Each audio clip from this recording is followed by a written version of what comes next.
Hey guys. Okay, so long day today.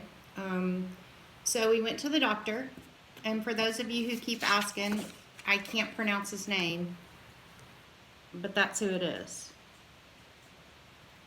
Amazing doctor. Didn't you think so? I thought he was very amazing, very Yeah. thorough, very genuine, took time to explain things in detail, yet tried to keep us reined in from getting too far ahead down the road until we have all the answers. Yeah. So I'm gonna admit that I went in to the doctor's office today. And if you haven't been to UT Southwestern, oh my goodness, it's like a whole city. It's huge. Very professional. Loved the atmosphere. Was treated so professionally, polite. Everybody was very courteous to us. Um, so the first thing I had to do is I had to go in and have like 6 tubes of blood drawn. And then after that, they took us over to that I call him Dr. M because I can't pronounce his name. Dr. M's office, and then he came in, and so I loved how he said that he wasn't going to put the CML label on it until he saw it for himself.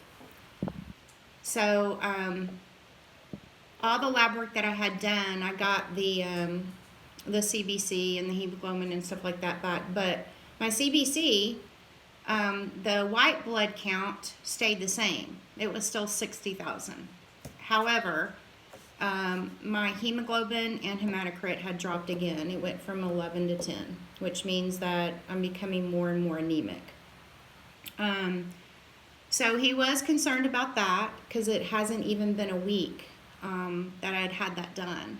But anyway, we're going to be trucking right along. So I want to just share with you really quick what he told me. And this is his actual drawing for us, which I thought was really cool that we could bring it home and share, with the family. But basically this right here is your bone. And so these little splitters right here, one is your white blood count, or your white blood cells, which prevent infection.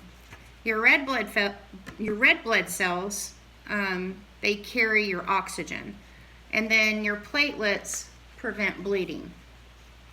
So my platelets are awesome. The red blood count is just a tiny bit low, and then my white blood cells is like off the chain, 60,000. So when the pathologist was looking at my blood, the pathologist found they're called blasts.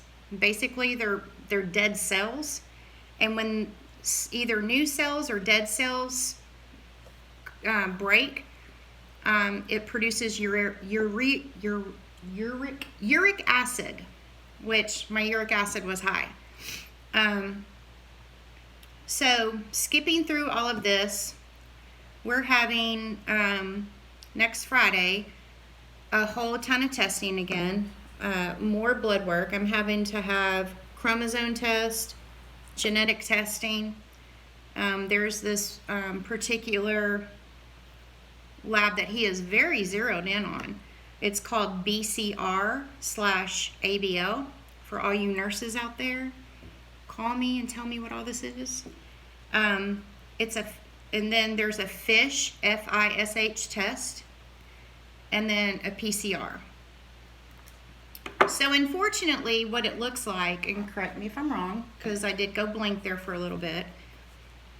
I walk in, to the office, and he's just like, I don't want to label it CML until I know for sure that it is. And I'm like, I love it already, because I really don't think I have it. But then, at the end of the visit, we have this, which is your CML book. We have all of the list of the chemo meds. And so he's preparing me.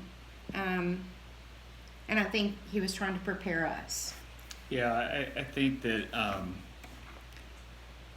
just because he wasn't the one that had the original test done, although the blood work that was done at her primary care physician last week, obviously that was read by a pathologist who was alarmed, who then, alarmed the PCP's office, which then reached out to Lori. And, I think as far as what they did at the PCP office last week, these guys at UT Southwestern, the pathologist over there, got the same reading, but obviously in drawing 6 tubes of blood, they were even looking at more. Just saying. And so, I felt like he was being very fair. He wasn't sugarcoating anything, but he wasn't coming in hard and heavy yet and saying that this is CML.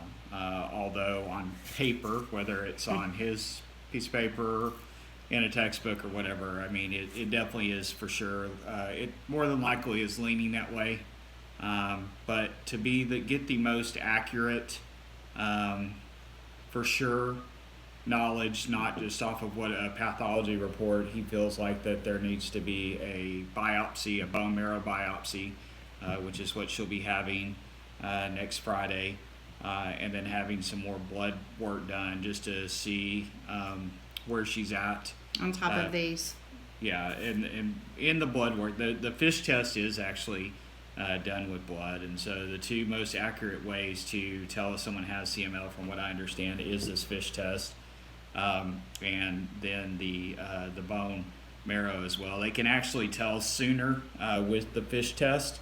They'll probably know, I'm not going to say they're going to know before we get out of the parking lot, but they'll know pretty much right away with the FISH test. But he likes the bone marrow, and I think most clinicians do, just the biopsy from that, because that way they know exactly what they're dealing with, and then that helps them to put their treatment plan together as far as which medication to use. So that's why the bone marrow, or the bone biopsy, is the most accurate. So she'll have that stuff done next week. Then to get all these different things she was just telling you about, gene testing, knowing what her BCR and ABL is and all that. It takes about 2 weeks for them to get everything finished. Of course, there'll be some information he'll get right away, and he's already written her one prescription but doesn't want her to start it yet until after this test, but he's going to go ahead and put her on something starting next week that's something everybody starts out with in the process, to go ahead and start getting those counts down while we await to see which CML medication she'll be on. Chemo medication that she'll be on. Thank you. I was totally misinformed off the internet, which is why I was told in the very beginning to stay off the internet. But see, I thought that CML started in my white blood cells, but it doesn't. This is a bone marrow cancer.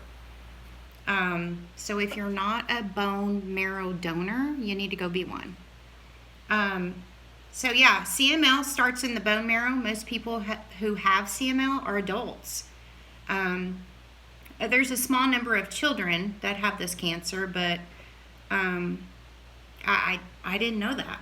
So in the beginning of this journey, as of Friday, I was thinking, although this is a blood disorder, but the cancer is in my bone marrow.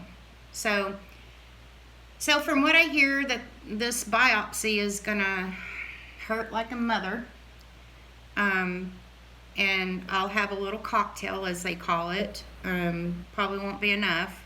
I have to do the aspiration and the scraping. But I should be perfectly fine the next day. So, and then it'll be a waiting game on October, October the 1st, I believe. 3rd. Is doomsday. We'll find out exactly what is taking place, what I will have to undergo, what I don't have to undergo, right? Maybe not. But yeah, so to recap how I'm actually feeling today, because that's the whole purpose of me recording this journey. I can't remember if I shared with you guys yesterday. So yesterday I had a 101.6 fever, totally unexplained, and it went away within 5 hours. Today my temperature was 98. Pulse rate, great. There's only been one time today that my pulse rate has been abnormal, and that was after the doctor's visit. But then we went and ate, and it was a little stuffy in the restaurant, and I started feeling sick, like I was gonna have to throw up. So I went to the bathroom, and I didn't throw up, but I went and sat in the car while Michael paid, and then he came out. And then I got home, and now that I'm home, I'm feeling fine. Fatigued. I'm totally understanding my body aches now because, like the doctor said, this is a bone disease, and it's not a muscle thing. I mean, my bones hurt, and that's completely different than when you're working out at the gym and your muscles are sore. So there's a big difference, but I didn't recognize it because I had no idea.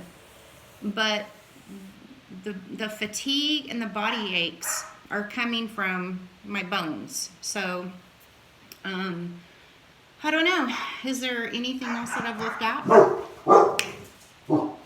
Sorry, our dogs Excuse are our- going crazy. Our four-legged alarm system that we have. I don't think so. I think going into it, Lori had a quick little post on the ride over there this morning, and it was a silent It car ride, was.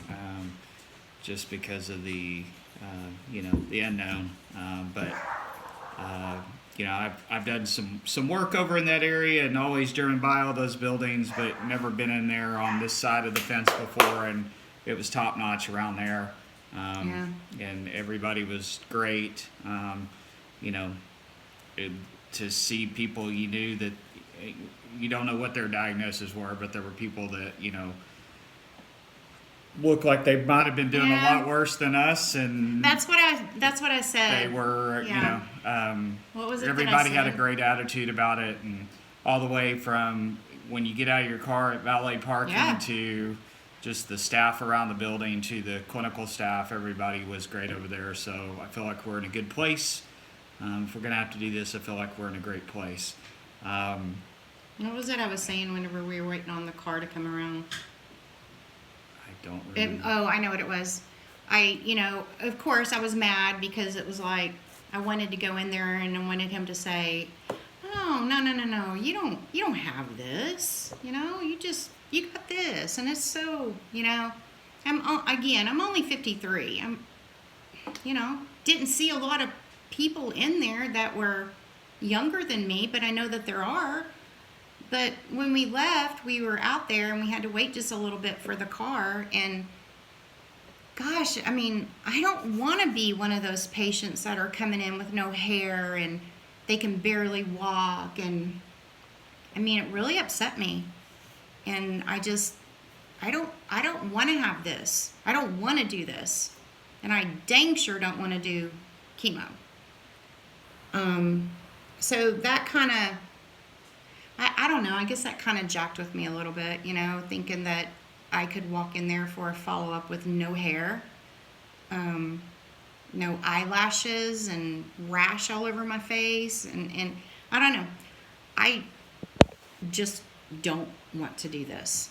I want this to be a bad dream. I want to wake up in the morning and go, "Oh my gosh, Michael, let me tell you about the dream I had." But it hasn't happened since Friday, since I got the news. So, but I have a huge support system.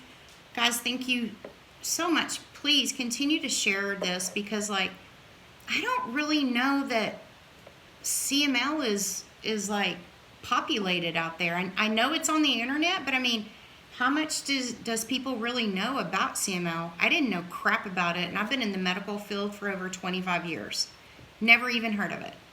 I know about bone marrow, I know about blood, I see patients every single day, but when you become the patient, it's like, what is CML? Chronic myeloid leukemia. So please continue to share this journey with us. What else? I just want to say, and I put this out on Facebook a while ago, but thank you to everybody for your Yes. kind words, the prayers that you've had up till before 6:15 tonight, Thank and the you. prayers that you will continue to send this way. And if you've seen my catchy little hashtag at the end of my post, Lori's grandmother name is Lolo, so just remember hashtag Lolo Strong. We love you guys. And for my Glenrose peeps, it's hashtag Tiger Strong. Bye, guys. Thank you.